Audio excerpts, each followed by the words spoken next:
9, 12, 10, 28, 2, 23. This is the DSR Podcast. Hello and welcome to Deep State Radio. I'm David Rothkopf, your host, and we are joined by three of our really, really good friends here to talk not about the world at large, as we often do here, but about this country, because today is July 2nd, as we record this. And as all of you know, because you are scholars of history, July 2nd is actually the day that the Declaration of Independence was approved in 1776, which means we're about to embark on our 250th year as an independent nation. And I thought we ought to check in on some experts to see how we're doing. Those experts are our friend Ed Luce of the Financial Times. How are you doing, Ed? Very well, thank you, David. Our friend Simon Rosenberg of the Hopium Chronicles. How are you doing, Simon? Not bad. Not bad, okay. For the purveyor of hopium, that's pretty gloomy. I'm interested in why it's so bleak. And our friend Mike Tomasky, the editor of the New Republic. How are you doing, Mike? Oh, closer to Simon, I suppose. We're going down the ladder from Ed to Simon to me. Yeah. Things aren't good. Well, okay. The American independence is something Ed and the rest of the British for a long time have kind of rued, but now they must be glad to have gotten rid of us. Isn't that so, Ed? No, I'm not one of those who wears a black armband on July the 4th. It's one of my favorite holidays. My favorite is Thanksgiving. Second favorite is July the 4th. You have really become Americanized. Well, I mean, if I sort of put myself in the context of America, the 13 colonies in the 1770s, I'm not instinctively with the redcoats. All right. Well, there's a relief. So, there's a lot to talk about here. And in fact, I have to be honest with you guys. Last night, I woke up in the middle of the night, as one does periodically, and a list started forming in my head of all the terrible news that has happened over the course of the past couple of weeks from the Supreme Court, from the Congress of the United States, in terms of developments promulgated by the administration overseas and at home. And I made a long, long list in my brain, and I was like, I can't take this anymore. So I went back to sleep. But here we are to pick that conversation up. Simon, we're facing a vote in the House today. The Senate has approved this repugnant bill that the president has promoted and bullied them into accepting, which will blow up our national debt and knock 17 million people off of health care and knock 3 million people off of food aid and turn the ICE secret police into the third best funded military force on the planet, just to name a few of the highlights. Are we going to end up with this thing? I mean, is this going to actually happen?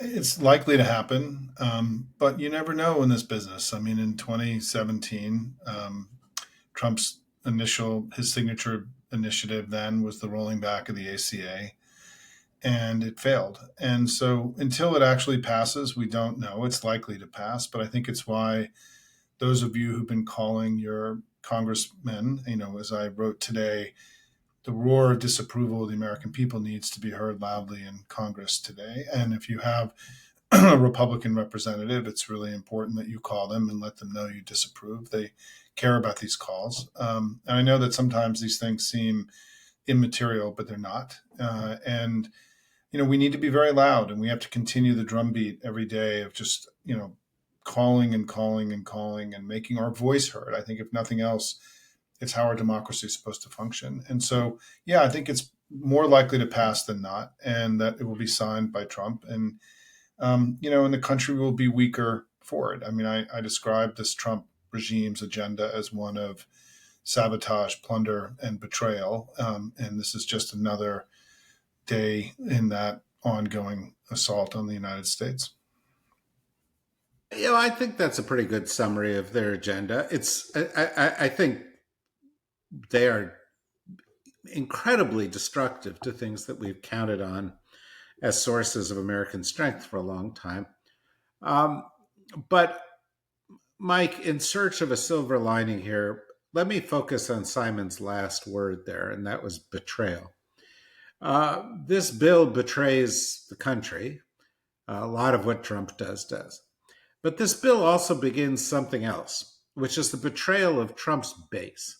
To me, this is, the first big bill of the Trump's not running for anything era, in the sense that the rural hospitals that get closed, the people that get kicked off of Medicaid, the people that get kicked off of SNAP, a lot of the upheaval that'll be associated with the militarization of ICE, a lot of the economic costs of building up the deficit, they land on red state voters. They land on Trump voters. Surely millions and millions of whom are going to be alienated by Trump and feel like he betrayed them. That could be the beginning of a turning point in American politics. If I'm right, do you think I'm right? It depends on how heavily and directly the effects land on these people. There are 1,800 rural hospitals in the United States. If 100 close, and many of them are very tiny, as I'm sure you know, many of them have fewer than 25 beds. If 100 close and somehow they keep the others afloat with this $25 billion fund that the Senate passed, that I suppose will end up being in the final passage, then maybe it's not a crisis in rural healthcare. If 400 of them close, that's a different story. It's very hard to measure these things, David, and it's very largely a function of the media environment that exists in this country today, because most people don't read newspapers. Most people get their news from podcasts and TikTok. The people who watch TV news, a good half of them watch a certain TV news channel that is not telling them the truth about any of this stuff. So, unless people really feel it directly, they might not hear about it. They might not even know. They might, in fact, be told the opposite, that everything's going great, that gasoline is below $2 a gallon in 5 states, which he tried to say today, which it's not.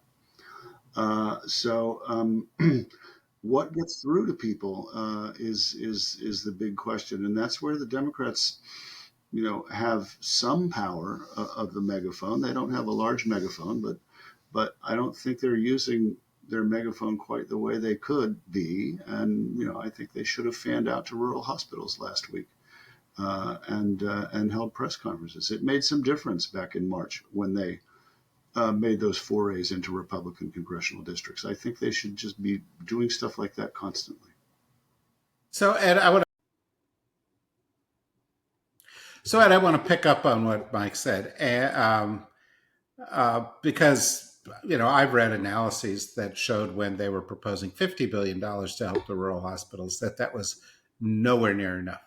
And I always, I'm a little wary. You listen to all the TV shows and read all this stuff with political consultants and political know-it-alls. And what I hear a lot of is, well, we have a solution. We'll get this. The Dems will get the message out. But personally, I think at the end of the day, the undoing of Trump and the undoing of MAGA is that they will make life worse for most people. And that ultimately, after tariffs make your prices go up, and after blowing up the deficit makes your mortgage go up, and after the economy slows down and you can't get health care at a VA hospital, or you can't find a doctor because you live in a rural area, or your neighbor or your grandma gets kicked off of Medicaid and can't get nursing home service, and and somebody gets kicked off a SNAP, and $7 billion doesn't get passed on to schools, as apparently is happening because they don't like after school programs, and you watch ICE people rounding people up in the street, that Americans, not political people, Americans just out there, they're going to go, this sucks. We want change. And that ultimately that's what changes elections is that voters say, something different has got to happen. And I'm just wondering, you've spent a lot of time out there in the world. What's your sense of how likely that is to happen? Yeah, I mean, we're moving into a sort of moderate stagflation numbers in the economy. So rising inflation is going to be softer labor market. Look at the LA Port Authority's sort of container terminal traffic, that's going down. There will be emptier shelves, there will be higher prices. And if at this time where people are going to be more squeezed and they're going to feel more pinched because the wage growth is not going to be matching inflation, and they're then getting bits of their already pretty threadbare safety net taken away from them, then all things being equal, yes, it's pretty clear. I mean, this is such a sort of cartoonishly reverse Robin Hood budget. Even the Democrats can't screw up the messaging on this, is my assumption. And I understand, Simon mentioned the first. By the way, for sure, that's what I want to call this podcast. Keep going. Go. Even the Democrats can't screw up the message. Yeah, go on. I mean, Simon mentioned the failed attempt to repeal the ACA.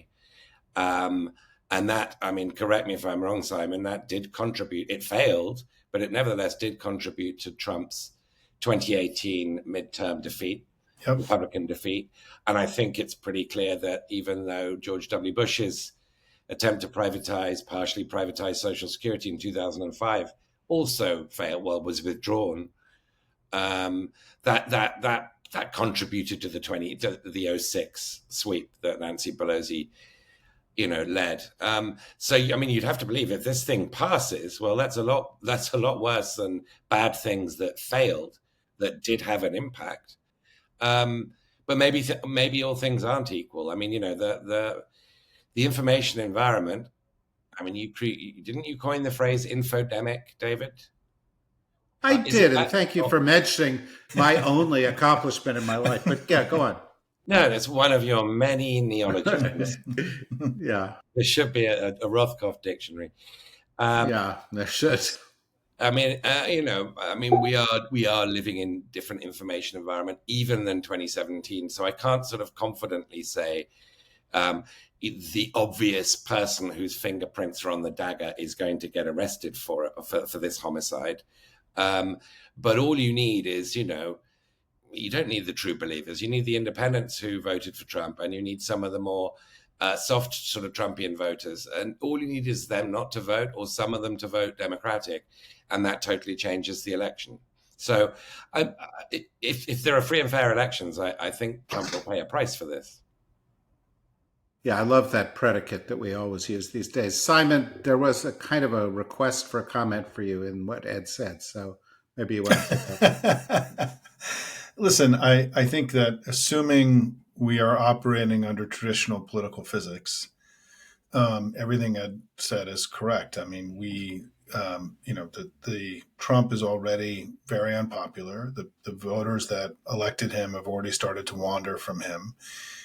In the Economist YouGov poll, he's lost 42 points in job approval with 18 to 29-year-olds, kind of a big number. And he's losing ground with Hispanics and independents. So he's already degraded and eroded. And what is amazing is that this bill is really deeply unpopular. And, you have to give Democrats a little bit of credit here that, this has been their central messaging focus over the last 3 to 4 months. And, we turned something, and made something that is his signature achievement already into one of the most unpopular pieces of legislation in modern history. So in theory, as Ed said, it's unlikely that he's going to get much gain politically. I mean, he may get it because he just had a win and the government looks like it's working.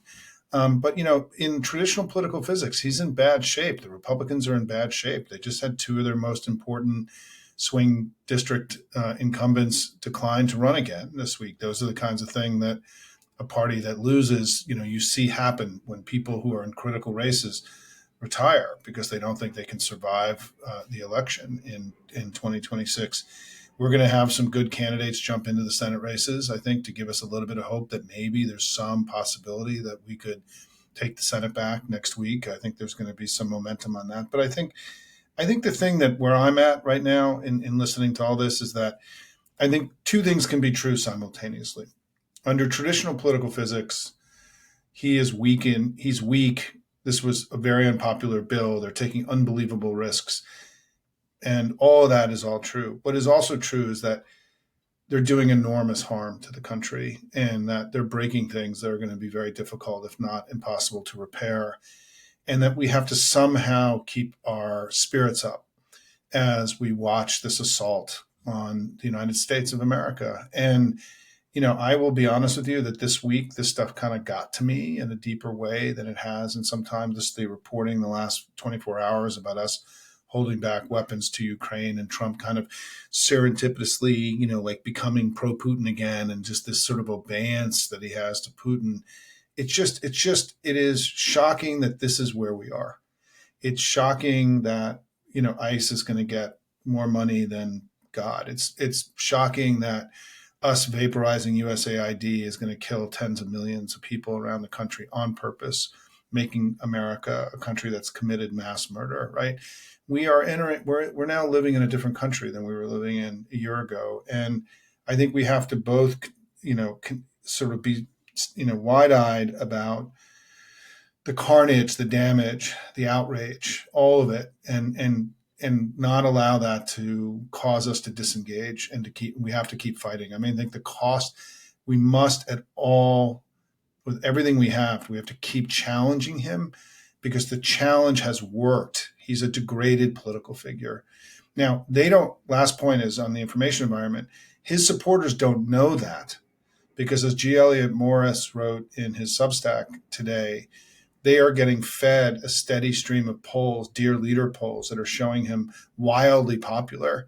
And so in the right-wing ecosystem, they don't know that he's failing. They don't know that he's weak. They don't know that the country has rejected him, and so this ability for us to continue to fight the information war, to fight the traditional political war, to not lose heart in a time when we're just seeing so much wanton destruction is, one of the great challenges that we have. Because in traditional political physics, the things that are happening are the things that we need to happen if we're going to have a really good election, right? And that we should be heartened by that. But man, between now and November next year, this is going to be quite a battle. Yeah, well, Mike, first of all, I'm heartened and a little worried that Simon and I seem to have had the same psychological breakdown this week. But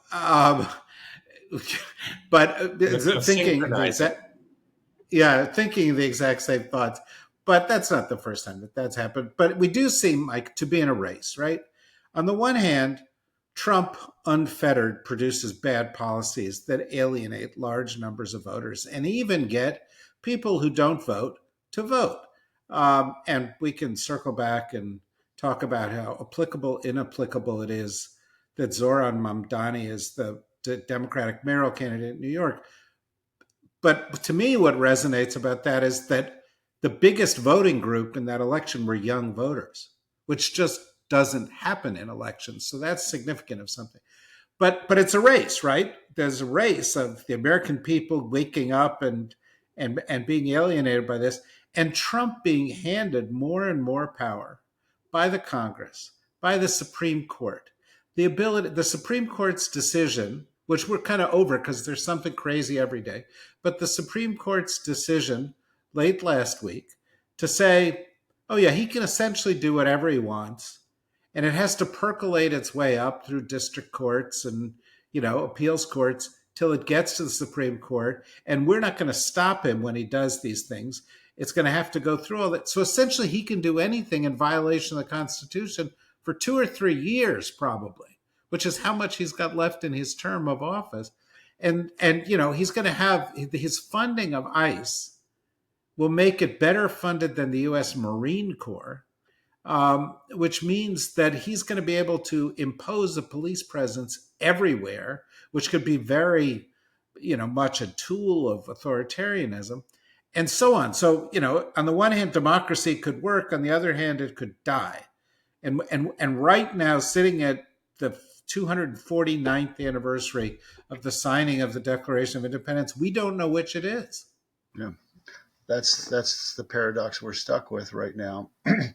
um, Alligator Alcatraz, which is set up by the state of Florida, cost $450 million. If this bill passes, I believe I read it's $45 billion that's going to go to ICE. Yes. For more such centers and for more such detainings. So they can build 10 of these. They can build, who knows, combined with state money, they might be able to build more of these. I'm sure there are other states running at Trump's request to build their equivalents of these and give them clever, funny names that Trump will like, so that Trump will come christen them and visit them. Nancy Mace has already requested one for South Carolina. Yeah, I'm not shocked that she's at the front of the queue. So this will go on. The Supreme Court will deliver more shocking decisions like it did last week. Obviously, we're now in a situation where it's very clear that the legislative and judicial branches have surrendered vast chunks of their constitutional authority and duty to the executive branch, which is one way to put it as we contemplate the Declaration of Independence and the Constitution to some extent. It's a shocking thing to see. The only break on it is elections, is the voice of the people. And yes, if I had to bet today, I'd say that the Democrats are going to win the House. The Senate's a reach. I would say it's not impossible depending on how bad things get, but I would think the Democrats can probably take back the House. Although that's less a certain thing than I would have said 2 years ago or 4 years ago. So the average loss of an incumbent's party in a first midterm election, as you guys know, is 26 seats. That's going back to the 1930s. There just aren't 26 seats up for grabs anymore in the modern United States. There are 15 to 20 seats up for grabs. I guess there are about 15 Republicans who are.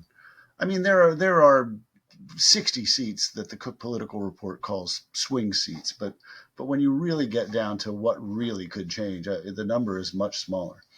Of course, the Democrats only need to win about 5, so but I think they'll recapture the House, but not by much.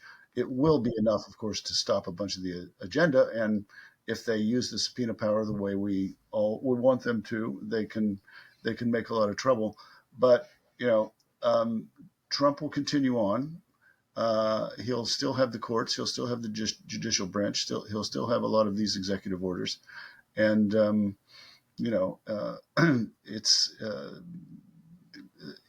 going to be democracy still has some power to stop this, which is reassuring, but not as much as it ought to.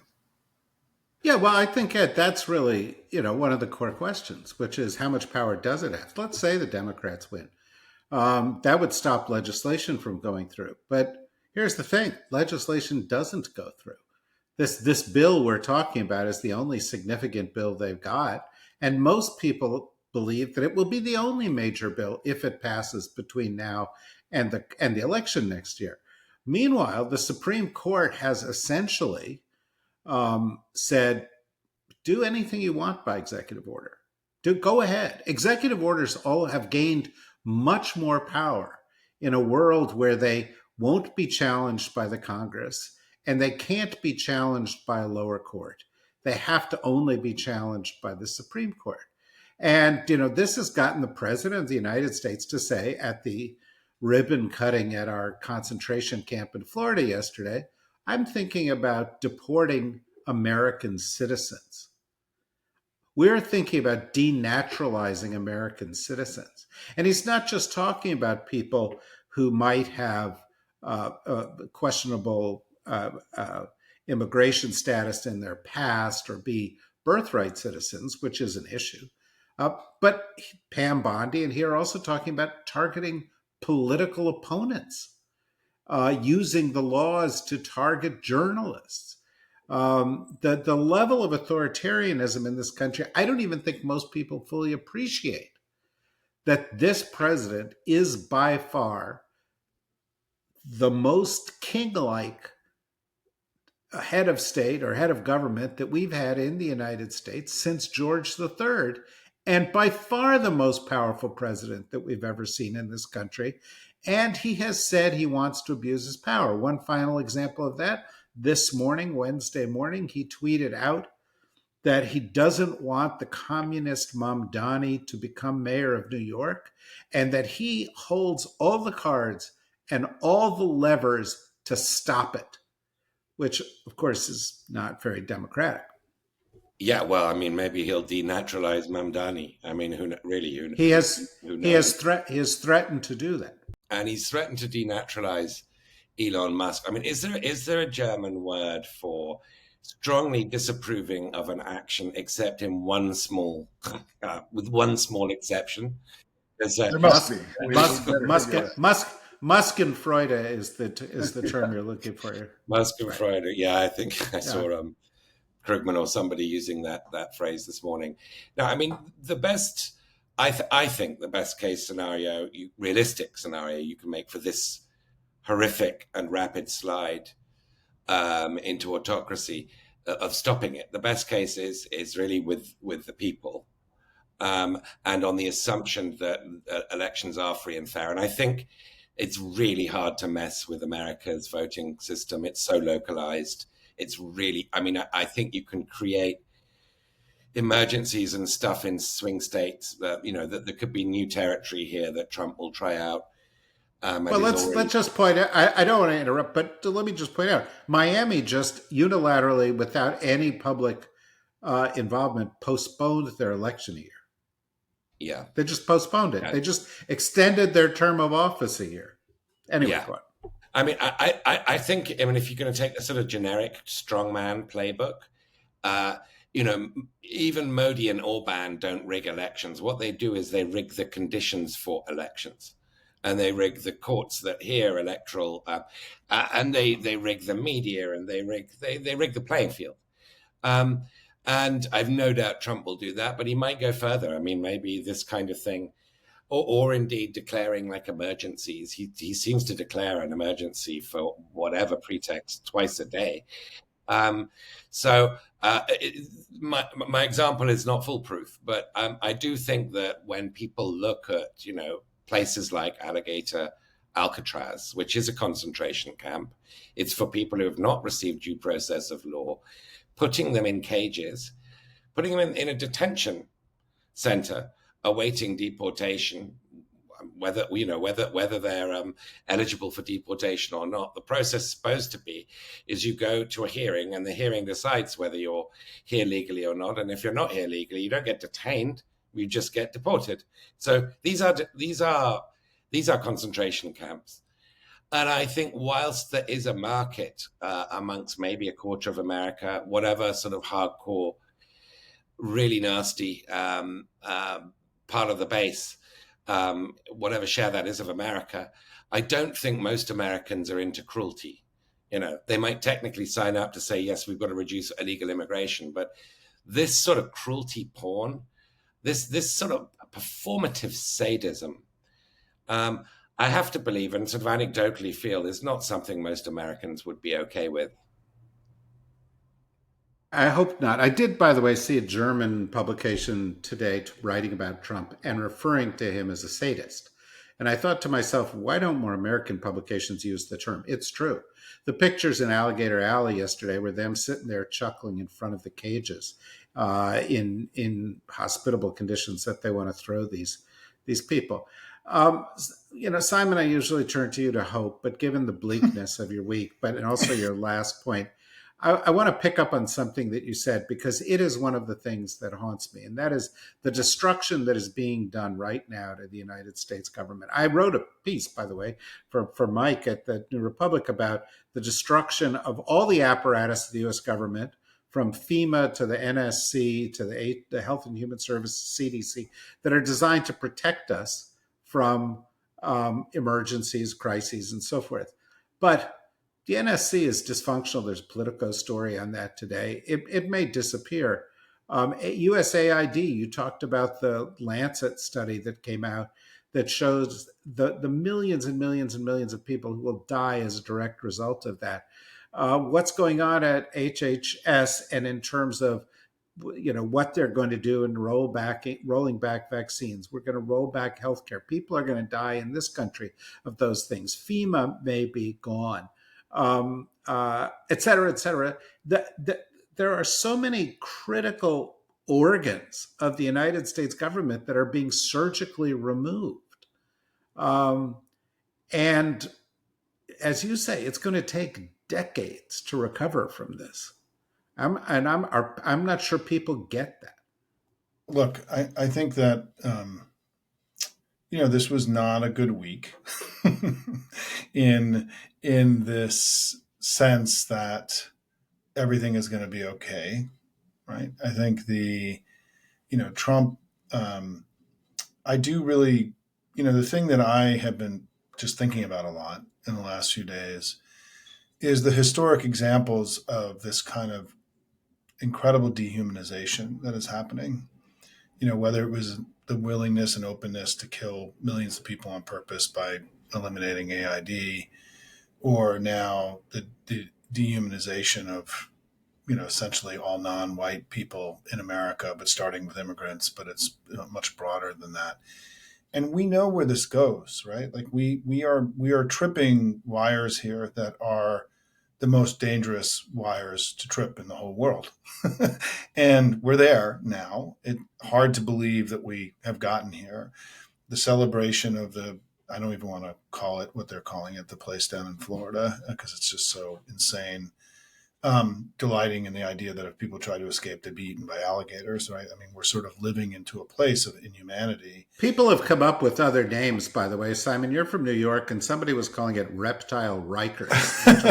I also love it. And I think that what I'm saying is, what I'm trying to get at, and I don't have this fully articulated in my head, is that we can't wait to the elections next year, right? And we're going to have to figure something out. I mean, we've got to operate through conventional politics and rule of law, courts, and everything else. But, we are going to have to somehow do more than we're doing.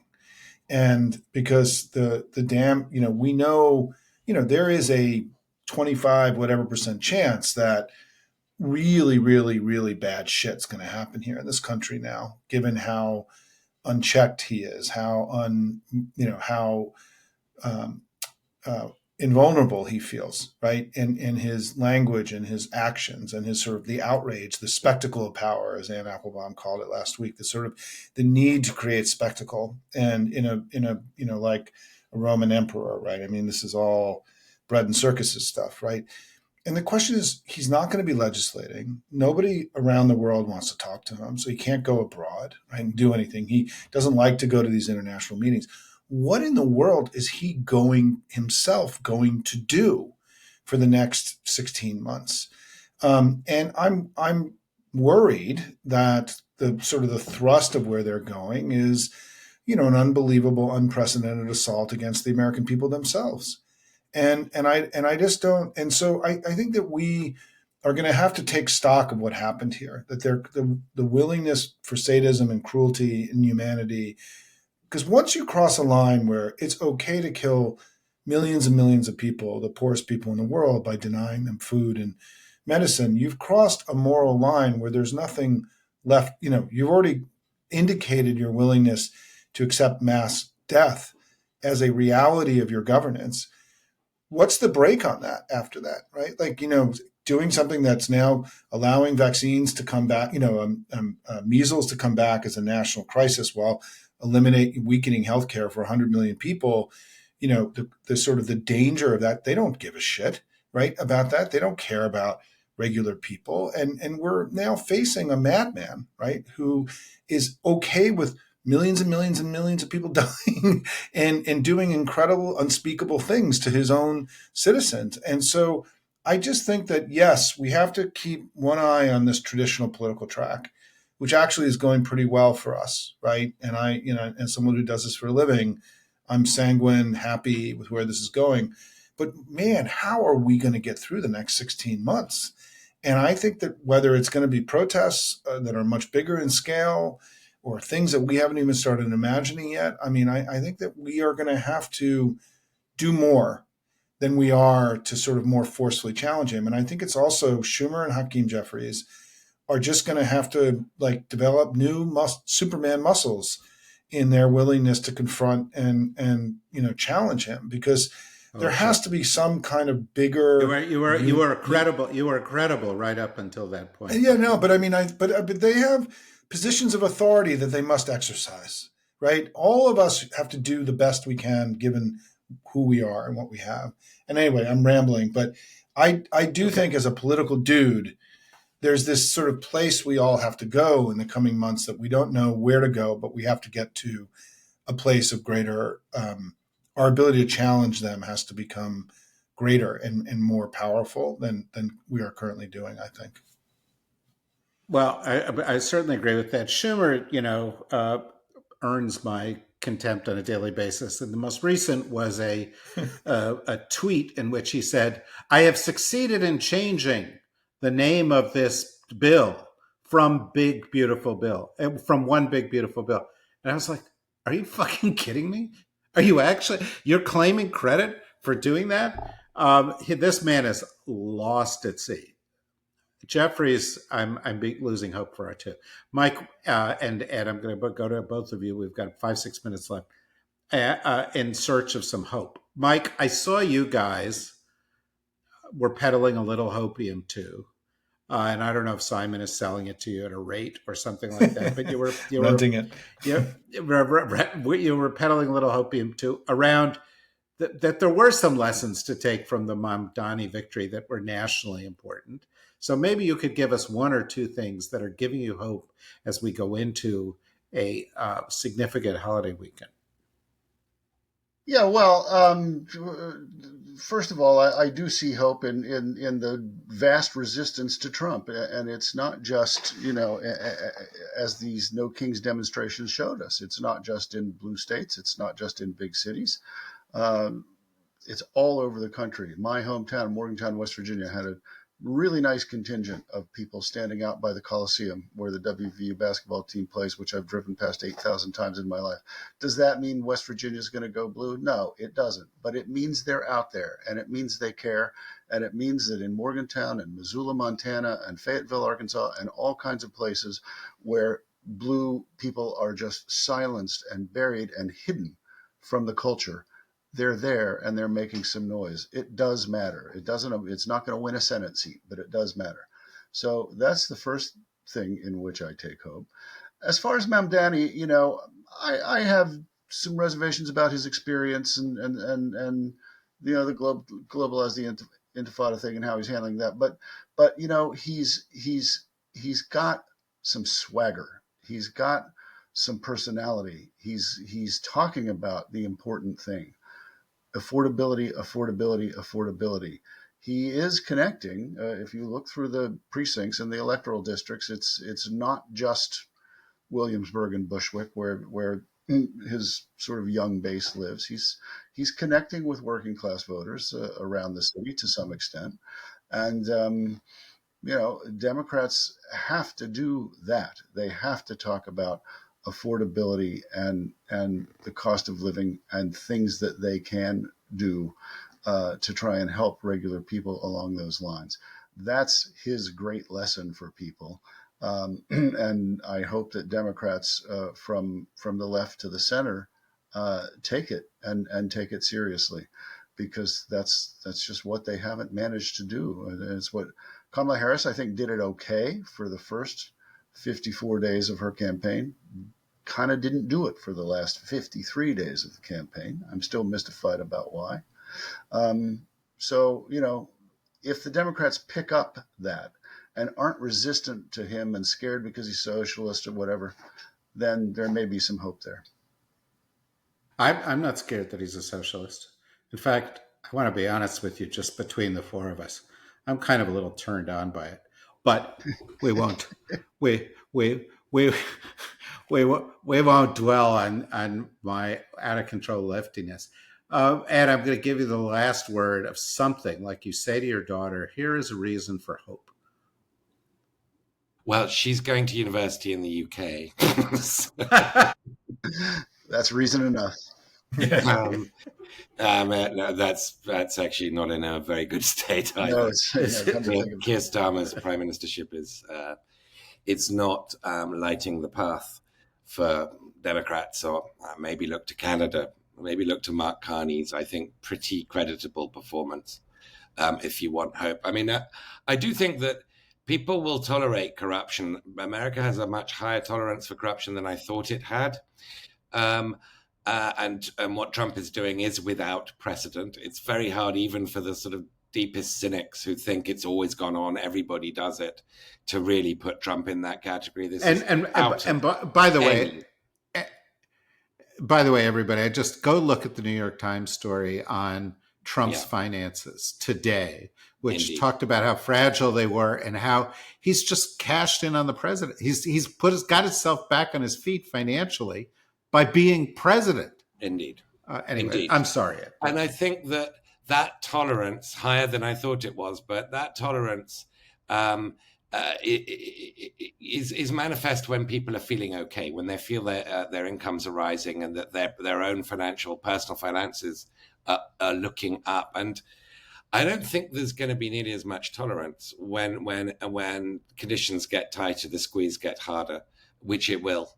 And therefore, I sort of invest some hope in Trump's corruption blowing up in his face in some form that's hard to predict right now, but which, every self-respecting investigative reporter has got to be on this story. I mean, the money with Trump is always the core; it's always in every single story, and so I think there's a golden age of investigative journalism around the corner. I can't wait.